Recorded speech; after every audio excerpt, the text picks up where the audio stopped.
Aloha interwebs, welcome back to my channel, thanks for tuning in. Today I'm going to be doing a movie review for Place Beyond the Pines, which is the newest Ryan Gosling movie, and this is also a video response to my buddy Caleb over at the Crack Nation. You should check out his channel. He does movie reviews and podcasts and things like that. He's a funny guy. So he did a review of this movie, and he liked it a lot. And he and I tend to have the same taste in movies, even though not always for the same reason. And so I thought that was good enough to go ahead and give this one a shot. And I have to say, kind of coming into this movie, I already heard that this was supposed to be kind of Ryan Gosling's last movie for a while. He's taking a hiatus as an actor, and I had actually seen a few things, mostly things on Netflix, of Ryan Gosling's that I ended up really liking a lot. So I've seen some things recently of Ryan Gosling's that I started liking more. He kind of gets cast as that pretty boy, six-pack abs thing. My wife claims she is not attracted to Ryan Gosling. Come on, who's not attracted to Ryan Gosling? I mean, friggin' abs. But I've seen some movies of his that kind of actually, in my eyes, lean or lend him some more credibility as an actor. And I was kind of building up a little bit of a kind of bromance thing with Ryan Gosling, and now he's not going to be, acting anymore, or until he comes out of retirement to do that again. But this movie, I didn't like it. It has a great cast. Ryan Gosling's in it. I'm getting on board with that. Eva Mendes. I've always been an Eva Mendes fan. I really like her. I was going to say, I like her body of work. No pun intended. Bradley Cooper. I'm a Bradley Cooper fan. I like him. He's got a lot of diverse stuff out there. I didn't know he was in it, but eventually Ray Liotta pops up in it. I like Ray Liotta. So there were some strong things going for it as far as the cast and as far as performances. I think the thing I disliked the most about it is directorial choices and cinematography. There's just a lot of things, shaky, handy cam, people like over-the-shoulder, third-person perspectives, following people around, kind of that documentary style of cinematography. And then the way it's filmed, it's really in stages. It's one guy's life, and then how that guy's life affected another guy's life, and then how that life affected another life, and then how eventually it somewhat comes full circle. And I don't like those. I don't like that kind of movie making. There's a way to do it where you can introduce those characters, even if it's just a hint that this guy exists in this world, and eventually you're gonna know more about him. But when they introduce the Bradley Cooper character, it's out of the blue, and then all of a sudden, I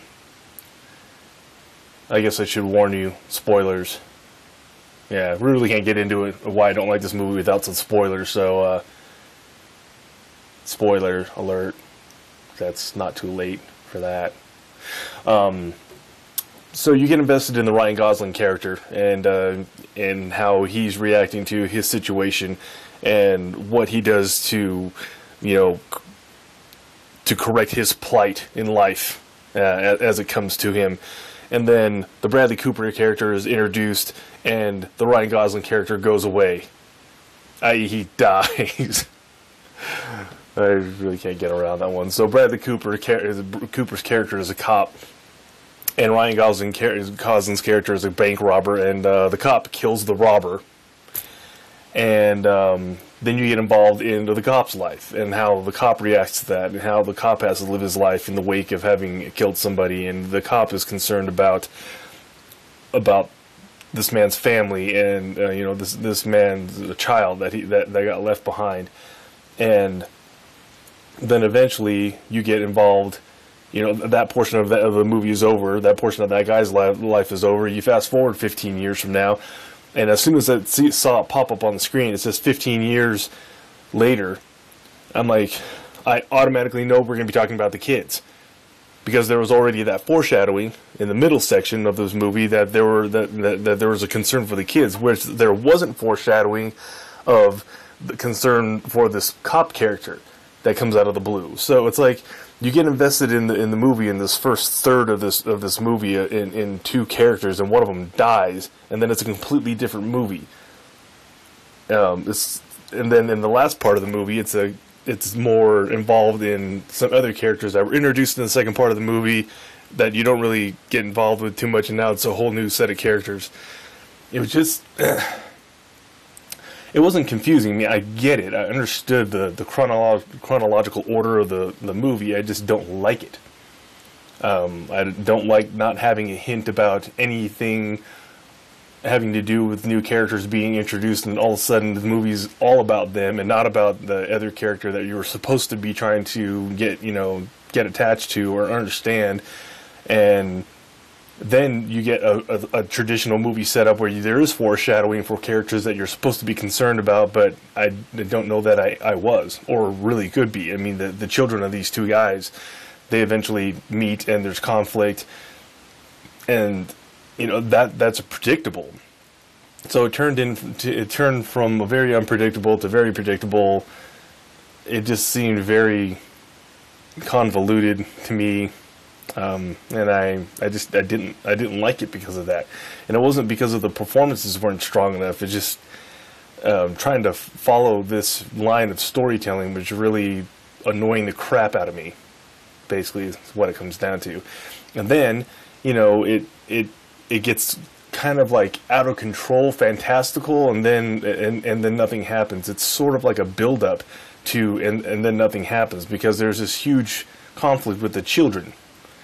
15 years later, the children of these two characters, one of which dad killed the other guy's dad, and then he finds out about it. Guns are pulled on. Bradley Cooper's character eventually becomes the DA of this district, and the son of the man that he killed takes him hostage, by gunpoint, threatens to kill him, but doesn't, and gets away with it. And I don't know. I don't think you can get away with something like that. I don't care how bad Bradley Cooper felt about killing that kid's dad. I don't think you can get away with taking a guy at gunpoint into the woods and then almost not killing him and then not. And then Bradley Cooper goes on to become the district attorney, and his son, who you actually kind of thought might have got killed by the other kid, it actually pops up at the end, and he's not killed. I don't know. I just don't like it. I didn't like almost anything about it. So check it out if you want to. I wouldn't really recommend it. Maybe eventually when it comes out, for a cheap rental or for free. If you wanted to see, or hey, if Abs of Wonder, decides if Gosling's never going to make another movie again, this is his last one, and you don't want to check out his last movie that he ever made, then I guess by all means check it out. But you are not going to be, diminished in your life in any way, shape, or form if you let this, this 2-hour segment of your life go by. That is my opinion. Thanks for stopping by the channel and the webs. I appreciate it. Peace out. Enjoy the rest of your week, and don't forget to subscribe to the channel. I've been Steve, you've been the interwebs. Catch you guys in the next video.